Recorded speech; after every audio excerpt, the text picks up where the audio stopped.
Now I want to show you one other rule called Simpson's rule that allows us to approximate the area under a curve using approximating parabolas. Okay, so imagine here we've got the red curve that we're trying to approximate. So the blue curves are using parabolas, right? So in this example here we would have 6 subintervals. And so a parabola is connecting three points, x0, x1, x2 for this first approximating parabola. And then the second approximating parabola would be going from x2, x3 to x4. And then the third approximating parabola would be from x4 to x6. x4, x5, and x6. Connecting those 3 points forms the approximating parabola there. And so we see that this is perhaps going to be a nicer or a more accurate way to approximate the area under something that's very curvy, because of course here parabolas themselves are curvy and hence may provide a better approximation. And to set it up, we'll spend a moment describing how the formula comes about. And to start, let's take a simple case where we're just looking at the 3 points P0, P1, P2, which range from negative h to 0 to h. This will make it easy to work out the integral for this particular parabola. So we'll suppose that the parabola is given by the equation y equals ax squared plus bx plus c. And then we want to find the area from negative h to h under this particular parabola. And to integrate, we'll have 1 over 3 ax cubed plus 1/2 bx squared plus cx, and then we'll evaluate from negative h to h.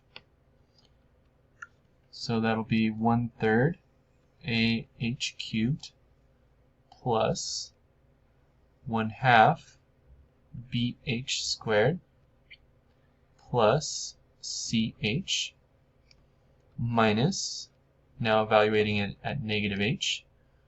So when I evaluate negative h cubed, that'll be a negative 1 over 3 ah cubed. Negative h squared is the same as h squared, so that'll still be plus 1/2 bh squared. And then c times negative h will be minus ch. Okay. Notice that the even degree terms here are going to cancel. 1/2 bh squared minus 1/2 bh squared, those terms are going to cancel. And then we'll combine the other two terms. So 1 over 3 ah cubed minus negative 1 over 3 ah cubed will combine to 2 over 3 ah cubed. And then ch minus negative ch will be plus 2ch.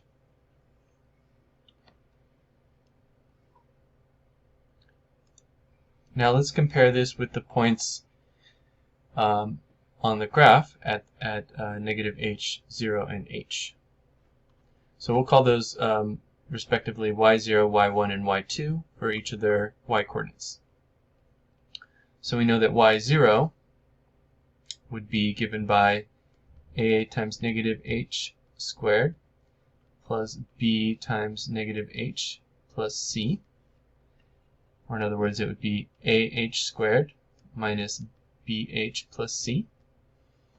y1 would be given by the parabola evaluated at 0, so it would just be c. And then y2 would be evaluating it at h, so ah squared plus bh plus c. And then what we'll notice is that when we combine these 3 points in this equation here, in other words taking y0, which is ah squared minus bh plus c, plus 4 times y1, 4c, and then plus y2, ah squared plus bh plus c. How does this simplify? Well, I notice here that the minus bh plus bh terms cancel. And then let's see, I have AH squared plus AH squared will be 2AH squared. And then we have C plus 4C plus C will be plus 6C.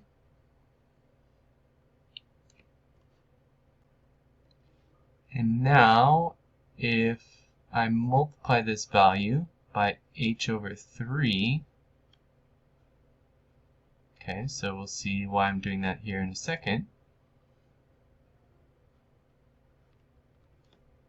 So h over 3 multiplied by this value will actually give me the exact value that we had for the area under the curve in that range from negative h to h. Right, so we see this is equal to 2 over 3 ah cubed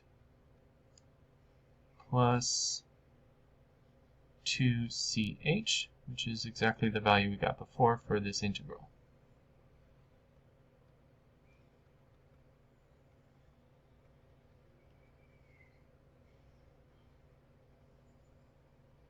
Okay, so we have now a way of expressing the area under this parabola in terms of those three values at y0, y1, and y2.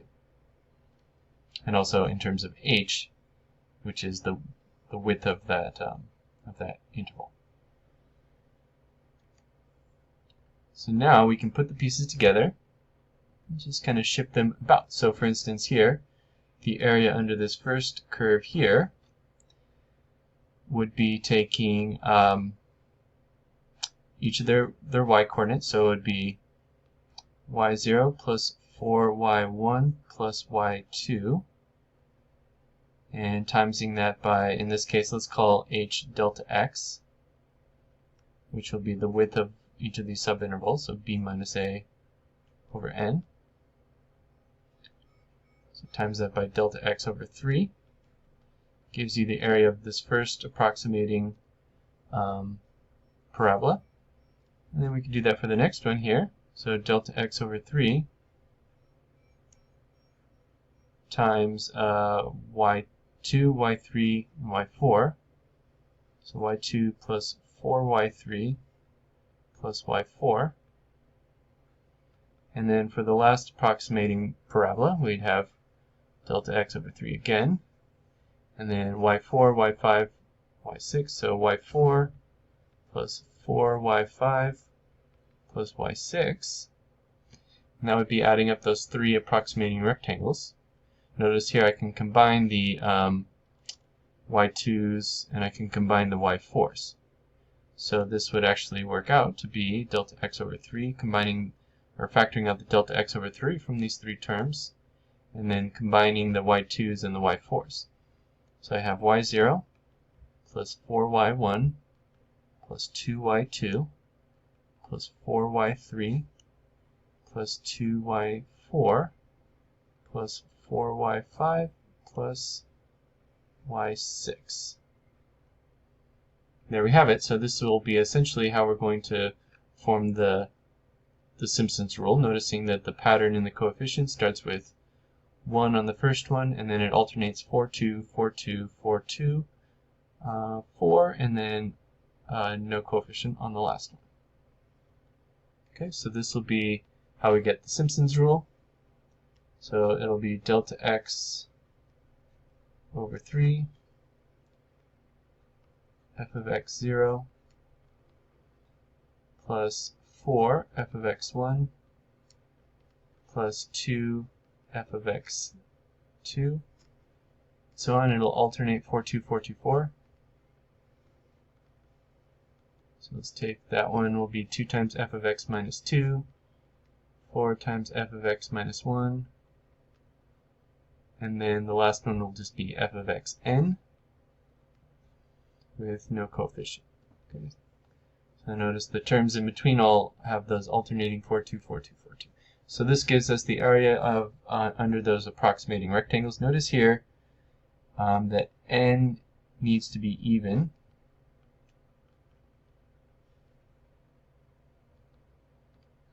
In order to use this this rule. And the reason is because each of those parabolas needs 2 subintervals to form the parabola. So we need an even number of subintervals. So let's try this out with an example. Here, let's use Simpson's rule with n equals 10 to approximate this integral. Same integral that we had before.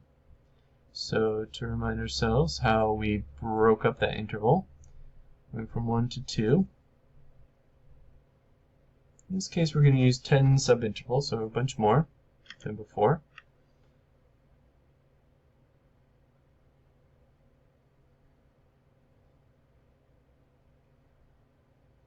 So I think that's 10. So delta x here will be 2 minus 1 over 10.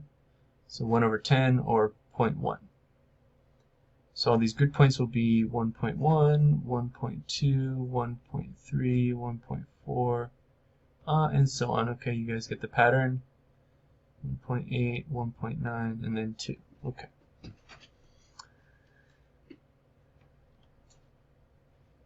So now to write out the rule for Simpson's rule. So we'll do S10. Again, will be delta x over 3. Have f of x0, the first one, 4 times f of x1 plus 2 times f of x2, and so on.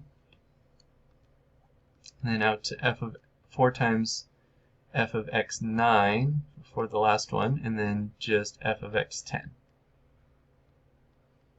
Those 10 subintervals. So let's write it out completely for these particular values. Our delta x was 0.1. F of x0 would just be 1. And then 4 times f of x1, which would be 1 over 1.1. 2 times 1 over 1.2. 4 times 1 over 1.3.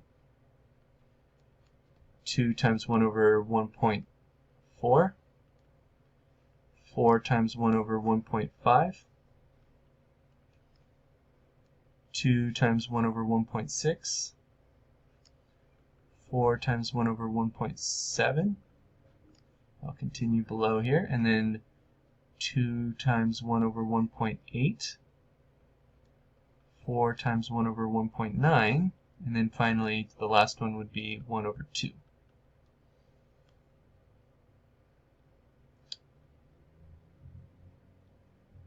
And now we can submit our punch all these values into our calculator to get an approximate value. So let's see what we get when we do that. So after evaluating this in my calculator, I get a value somewhere around 0.6931502307. Now let's see how accurate this approximation is. So in this case, we did n equals 10. So when we did that here, what would be the error in our Simpson's rule?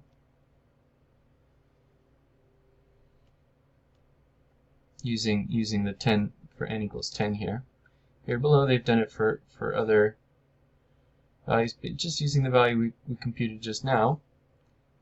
We can take the Simpson's rule that we just computed minus the actual value, which we know is ln of 2. And so if we do that,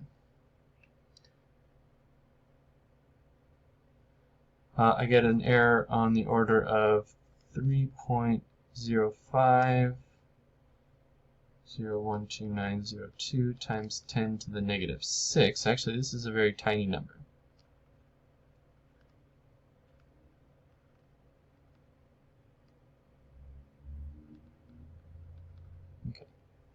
So you see it's got 5 zeros there. So it's a very accurate approximation. And so we can kind of see here when we compare now the error in the midpoint rule compared with the error in the Simpson's rule has a much smaller error. So even with as few as 4 subintervals, Simpson's rule tends to be a lot more accurate than the midpoint rule.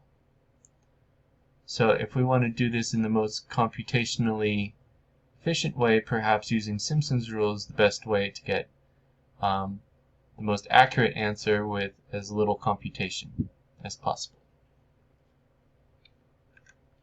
And here's very briefly the error bound for Simpson's rule. So it looks similar to how it was for the midpoint and trapezoidal rule, but now we're using a fourth derivative.